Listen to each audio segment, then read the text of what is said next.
121篇，耶和华是我们的保护者。伤心之时，我要向山举目，我的帮助从何而来？我的帮助从造天地的耶和华而来。他必不叫你的脚摇动，保护你的必不打盹。保护以色列的也不打盹，也不睡觉。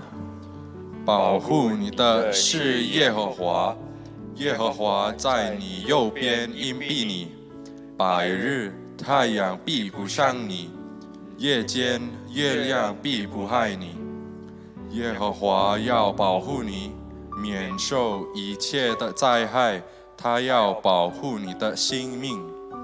你出你入，耶和华要保护你，从今时直到永远。保护你的是耶和华，耶和华在你右边荫庇你，白日太阳必不伤你，夜间月亮必不害你。耶和华要保护你，免受一切的灾害，他要保护你的性命。你出你入，耶和华要保护你，从今时直到永远。你出你入，耶和华要保护你，从今时直到永远。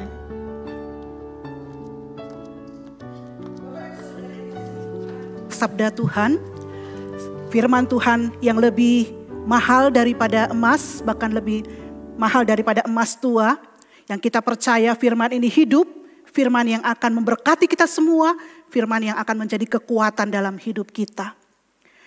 Bapak Ibu Saudara dikasihi Tuhan, di dalam kehidupan kita mengenal ada dua jenis orang.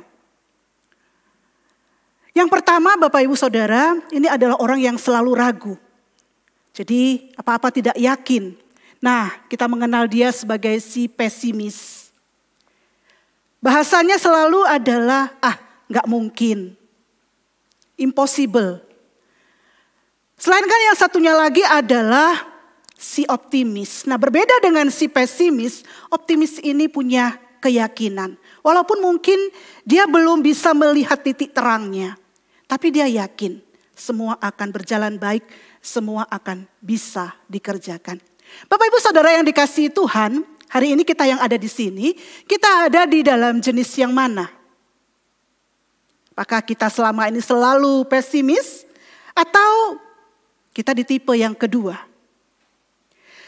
Bapak Ibu Saudara, harusnya kita yang ada di sini ada di nomor 2 atau jenis orang nomor 2. Kenapa?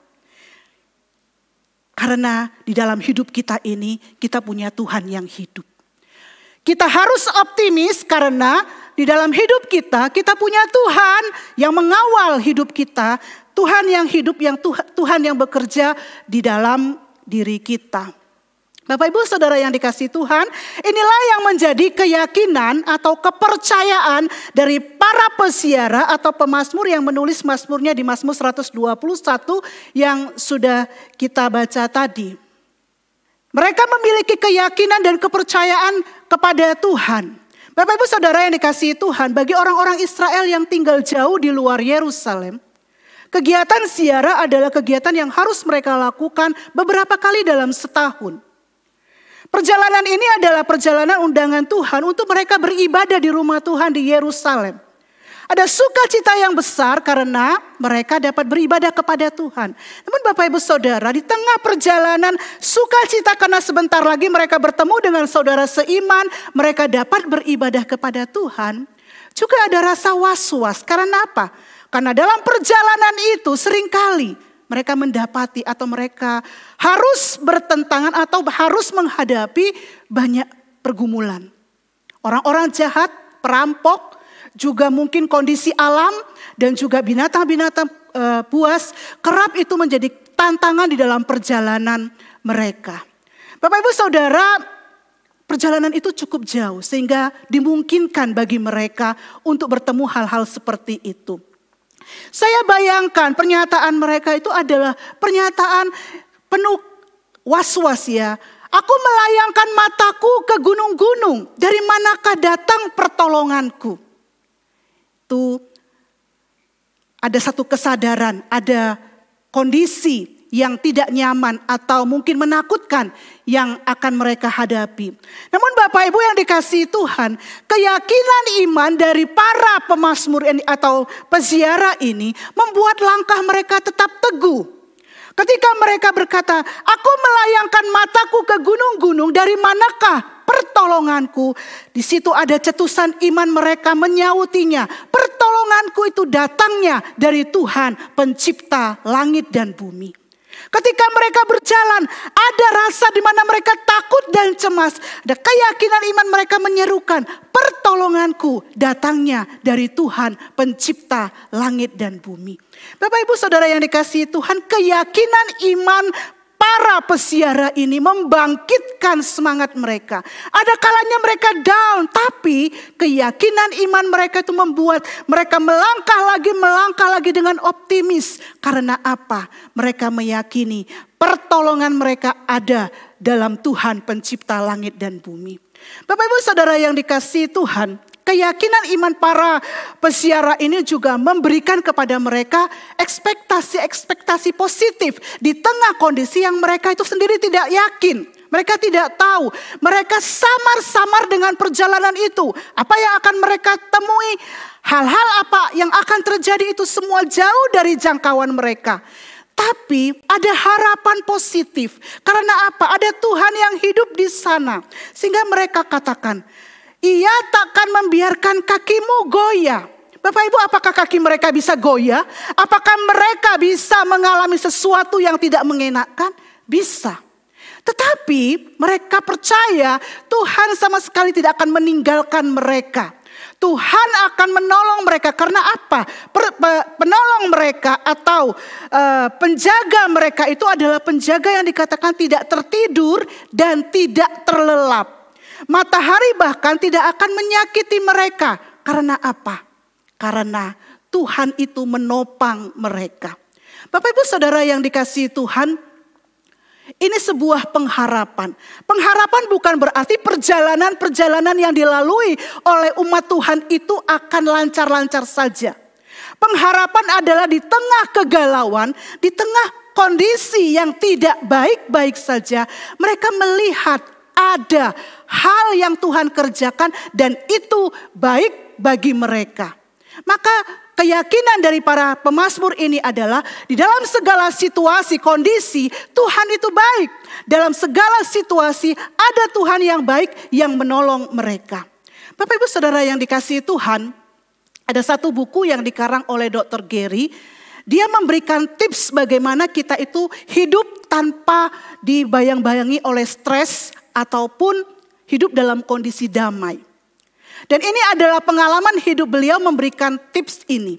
Dikatakan bahwa kita sebagai anak Tuhan harus berpikir bahwa segala sesuatu yang kita alami, setiap hal yang terjadi itu adalah sesuatu yang telah disaring oleh Tuhan. Maka Bapak Ibu suatu ketika Dr. Gary ini mengalami sakit. Dia operasi jantung begitu, dia dirawat di rumah sakit. Dokter melarang dia pasca operasi untuk tidak tersentuh atau tidak kena kepada hal-hal yang kotor. Nah, Bapak Ibu suatu hari di ruang kamarnya dia merasa bosan begitu, lalu dia keluar. Ketika dia keluar ternyata baru saja dia ada di taman itu, sesuatu yang lembut berwarna hitam jatuh di pundaknya atau di belakang badannya begitu ya. Itu dia pegang, itu adalah kotoran hewan atau kotoran burung. Bapak Ibu dia katakan kalau dulu dia akan stres, akan cemas. Walaupun dia seorang anak Tuhan, tapi dia katakan beban pekerjaan, beban pelayanan yang dihadapinya itu membuat dia selalu bergumul dengan GERD atau sakit. Nah Bapak Ibu hari itu dia katakan dia damai. Dia bisa menerima keadaan itu karena dia tahu, dia katakan bahwa kotoran itu tidak akan jatuh menimpa dia tanpa seizin Tuhan. Kalau burung pipit 2 ekor, 5 ekor 2 duit, itu takkan jatuh tanpa sepengetahuan Bapa. Tuhan katakan, apalagi kita biji mata Tuhan. Tuhan itu melihat kita. Tuhan itu mengenali setiap kita. Dan segala sesuatu yang Tuhan izinkan terjadi itu, Tuhan sudah saring demi kebaikan buat kita semua. Bapak Ibu Saudara yang dikasihi Tuhan, itulah keyakinan dari para pemazmur ini. Mereka tahu bahwa kasih Tuhan yang melingkupi mereka tidak hanya untuk satu bangsa, tapi itu juga untuk pribadi-pribadi. Pada bagian ini waktu saya membaca bagian ini ya, saya juga terbukakan atau terhibur Bapak Ibu. Dikatakan sesungguhnya tidak terlelap dan tidak tertidur penjaga Israel. Lingkupan Tuhan itu mencakup satu bangsa. Jadi Bapak Ibu Saudara kasih Tuhan, bangsa kita ini sebenarnya aman. Bangsa manapun itu semua ada di dalam naungan Tuhan. Kalau kita berbicara dalam konteks bangsa Indonesia, bangsa kita pun dipelihara Tuhan dan tidak ada sesuatu yang terjadi, Tuhan juga tidak tahu. Semua ada dalam kontrol Tuhan. Tapi yang menarik adalah Tuhan tidak bekerja hanya satu bangsa, satu komunal atau satu komunitas. Tapi di sana dikatakan, sesungguhnya tidak terlelap, tidak tertidur penjaga Israel. Tuhanlah penjagamu. Tuhanlah naunganmu di sebelah tangan kananmu. Apa artinya? Dalam bagian ini saya melihat bahwa Tuhan itu bekerja juga dalam setiap pribadi. Dia takkan membiarkan kaki Rita goyah. Tuhan penjaga Budi. Tuhan akan menjaga keluar masuk Sani dari sekarang sampai selama-lamanya. Penjaga Rita tidak akan tertidur terlelap. Dia selalu akan melingkupi, menaungi Rita dengan kasih karunia-Nya. Dan sekali-kali tidak akan ada sesuatu yang Tuhan izinkan terjadi untuk Rita tanpa diketahui oleh dia. Tuhan bekerja secara kolosal. Tapi Tuhan juga bekerja. Jadi Bapak Ibu kalau kita berpikir, saya ada di tempat yang sendiri. Tidak ada seorang pun yang memperhatikan hidup saya. Tidak ada yang tahu penderitaan saya. Bapak Ibu salah. Karena apa? Tuhan melihat Bapak Ibu. Ketika Bapak Ibu terbaring sakit, Tuhan mengerti jelas apa yang menjadi persoalanmu. Dan tanpa kita sadari, pergumulan dalam sakit kita ketika kita berbaring di ranjang, di situ ada tangan Tuhan yang menopang kita. Ada tangan Tuhan yang terus memberikan kekuatan buat kita. Lingkupan Tuhan itu sungguh luar biasa. Dan Bapak Ibu Saudara yang dikasihi Tuhan, bagaimana iman dari para pesiara ini terus bisa bertumbuh dan bertumbuh. Saya pikir kalau kita membaca bagian ini itu adalah pengalaman proses mereka dengan Tuhan. Setiap tahun atau setiap kali mereka berjalan dalam perjalanan mereka, situ ada pengalaman bersama dengan Tuhan. Bagaimana Tuhan tidak pernah membiarkan mereka. Ketika mereka melihat di masa yang lalu dalam perjalanan mereka, karya Tuhan itu luar biasa. Itu menguatkan langkah mereka, membuat mereka semakin optimis bahwa kalau dulu Tuhan berkarya, Tuhan bekerja, Tuhan menopang mereka, maka kali ini dalam perjalanan, walaupun mungkin ada bayang-bayang kelam, tapi mereka percaya pengalaman lalu membuktikan Tuhan setia, Tuhan baik, Tuhan penuh kasih. Maka dalam perjalanan ini pun ada Tuhan yang menyertai mereka. Maka dalam bagian ini pemazmur mengatakan, Tuhan akan menjaga keluar masukmu dari sekarang sampai selama-lamanya. Beberapa tahun yang lalu atau tahun-tahun lalu Tuhan bekerja sampai sekarang. Sampai sekarang, sampai ke depannya tahun-tahun mendatang Tuhan juga akan bekerja. Pemazmur mengatakan dari sekarang sampai selama-lamanya Tuhan akan menjaga keluar masukmu. Proses perjalanan mereka dengan Tuhan membangunkan percaya mereka sehingga perjalanan itu terus berjalan dengan rasa optimis. Karena apa? Pengalaman yang indah bersama dengan Tuhan. Bapak Ibu Saudara yang dikasihi Tuhan, kita semua di tempat ini adalah pesiara.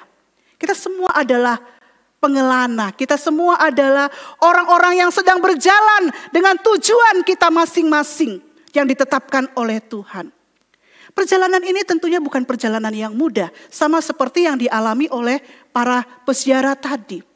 Dalam konteks zaman sekarang, Musim memang silih berganti, tapi di setiap musim itu ada setiap hal-hal yang tidak terduga terjadi.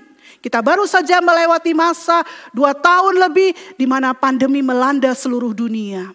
Kita mungkin kehilangan orang-orang yang kita kasih dan itu mungkin terjadi dalam perjalanan hidup yang seperti ini. Kita mungkin mengalami krisis ekonomi. Kita mungkin mengalami banyak hal, tantangan-tantangan lain yang tidak bisa kita sebutkan satu persatu. Namun Bapak Ibu, kita bisa optimis. Karena apa? Karena ada Tuhan yang hidup, yang menjadi penolong kita. Poin utamanya adalah kita harus percaya. Karena firman Tuhan berkata dalam Yesaya 7 ayat 9b, jika kamu tidak percaya, kamu tidak teguh jaya. Masalahnya Bapak Ibu, kita sebagai orang Kristen sudah puluhan tahun menyembah Tuhan. Sudah puluhan tahun ikut Tuhan. Namun kita itu tidak percaya kepada Tuhan. Hanya nama kita saja orang Kristen. Tapi kita kehilangan kepercayaan kepada Tuhan. Kita mengikut arus, kita terbawa ke sana dan kemari. Sehingga hidup kita tidak ada damai sejahtera. Kita pesimis, bagaimana tahun ini, bagaimana tahun depan. Kita mengalami hal-hal seperti itu. Karena apa? Kita tidak percaya. Bapak Ibu, oleh sebab itu sebagai umat percaya, ini harus menjadi prioritas kita. Ini harus menjadi prioritas kita. Sebagai orang Tionghoa, saya sendiri dididik dengan budaya Tionghoa begitu ya. Papa saya memberikan keteladanan dan ini menjadi mungkin sesuatu yang kuat di dalam slogan kita ataupun ciri kehidupan kita. Kita harus bekerja keras. Kita harus cari uang. Kita harus menjaga harkat martabat kita. Lalu kita mengejar. Kita mewariskan prinsip ini. Yaitu apa? Kita harus cari uang. Kita harus untung yang banyak. Sehingga tiap hari hidup kita itu dipenuhi dengan kerja keras, dan kerja keras. Ini bukan sesuatu yang buruk. Saya bangga karena kita punya prinsip hidup yang seperti itu. Pekerja keras, loyal, setia, dan juga kita punya target. Namun Bapak Ibu Saudara yang dikasihi Tuhan, jangan kita menghabiskan waktu kita, jangan kita melulu mengejar itu sampai kita mengabaikan sesuatu yang paling penting dalam hidup kita, juga bagi keluarga kita. Apa itu? Yaitu membangun percaya kita kepada Tuhan, membangun spiritual kita kepada Tuhan. Sebab apa? Waktu kita percaya kepada Tuhan Bapak Ibu, itu anugerah Tuhan kita bisa percaya. Tapi dalam iman percaya yang Tuhan anugerahkan kepada kita, kita perlu menambahkan apa? Pengetahuan kita. Kita perlu memasukkan pengetahuan kita tentang Tuhan. Supaya ketika dalam perjalanan kita, konsep berpikir kita, cara kita menghadapi jalan kehidupan ini, itu sesuai dengan kehendak Tuhan. Artinya apa? Ketika kita sebagai orang percaya kepada Tuhan, kita tidak boleh mengabaikan untuk mendidik anak-anak kita. Ini sebagai prioritas utama dalam jalan dan kebenaran Tuhan. Karena apa? Ini yang paling penting di dalam hidup ini. Saya tahu uang itu menyelesaikan banyak masalah. Tanpa uang kita tidak bisa berbuat apa-apa. Betul. Tapi ada masanya uang itu tidak berharga. Ada waktunya uang itu tidak berdaya guna. Uang itu tidak bisa memberikan kebahagiaan dan sukacita. Karena apa? Karena memang sesungguhnya Tuhan menciptakan kita itu dengan satu kerinduan akan Tuhan. Untuk kita mengenal Dia. Itu yang akan menjadi pegangan dalam hidup kita. Itu yang akan memuaskan kita. Dan pada detik-detik di mana kita putus asa. Kadang-kadang uang itu memang, ataupun misalnya backingan, ataupun apapun itu tidak bisa membuat kita bangkit. Tapi ketika kita percaya kepada Tuhan, itu yang membangunkan semangat kita. Ketika kita mengingat firman Tuhan itu yang membangunkan jiwa kita. Bapak Ibu Saudara, inilah yang harusnya menjadi prioritas kita. Ketika Bapak Ibu di dalam masa-masa Imlek ini berkumpul. Tentu kita tidak hanya sekedar makan, minum, berkumpul, hahaha, tapi ini kesempatan bagaimana kita men-sharingkan, kita membawa keluarga kita mensyukuri berkat Tuhan, namun di dalamnya juga di situ bagaimana kita mengajarkan, bagaimana kita membawa keluarga kita bertumbuh dalam pengenalan akan Tuhan. Tapi tidak semata-mata karena Imlek ini saja, tapi dalam kehidupan kita sehari-hari. Ini harus menjadi prioritas kita. Bapak Ibu Saudara yang dikasihi Tuhan, hal pertama ketika kita memasuki tahun 2024 ini adalah kita harus percaya kepada Tuhan. Waktu kita lelah, percaya itu akan membangunkan semangat kita. Percaya bahwa Tuhan akan memberi kemenangan. Suatu ketika Samuel membawa rombongannya itu pergi berperang untuk menguatkan barisan ataupun mempertahankan kedaulatan negara mereka. Bapak Ibu, sampai di satu tempat Samuel dan rombongannya beristirahat dan di situ mereka mengadakan evaluasi dan juga mereka mengatur strategi. Satu tempat Samuel mengambil satu batu besar dan dia menaruhnya di sana dan tempat itu diberi nama Ebenezer. Artinya apa? Sampai di sini Tuhan menolong kita. Bapak Ibu Saudara yang dikasihi Tuhan, Samuel di situ mengevaluasi, dia melihat ke belakang. Bahwa perjalanan mereka di masa yang lalu Tuhan sudah pimpin. Dan itulah yang memberi kekuatan kepada mereka bahwa ke depannya Tuhan akan menopang mereka. Ini menjadi percaya kita. Ketika Bapak Ibu melihat ke belakang, bukankah Tuhan bekerja di dalam hidup kita? Sampai hari ini kita bisa berdiri di sini, bukankah karena anugerah Tuhan? Sampai di sini Tuhan menolong kita. Tahun 2024 kita tidak tahu apa yang akan terjadi. Tapi tahun ini harusnya menjadi tahun kemenangan. Tahun ini harusnya menjadi tahun kebangkitan. Tahun ini harusnya menjadi tahun sukacita. Tahun ini harusnya menjadi tahun di mana rahmat Tuhan berkelimpahan. Karena apa? Kita percaya dulu ada Tuhan, sekarang Tuhan juga sama. Tuhan pencipta langit dan bumi yang tidak akan pernah tertidur dan terlelap, yang akan menyertai kita. Dia akan memberikan pengharapan, kekuatan bagi kita semua walaupun mungkin kita di masa-masa yang sukar. Tapi ketika kita bersabar, bertekun, kita akan melihat masa depan sungguh ada dan harapan tidak akan hilang. Kalau Kristus Yesus telah mengorbankan dirinya di atas kayu salib, Dia mati dan segala-galanya diberikannya untuk kita Bapak Ibu Saudara. Bukankah hal lainnya yang lebih rendah daripada itu Tuhan tidak akan sayang untuk berikan kepada kita? Maka itulah percaya kita bahwa Tuhan akan memimpin dari sekarang sampai selama-lamanya.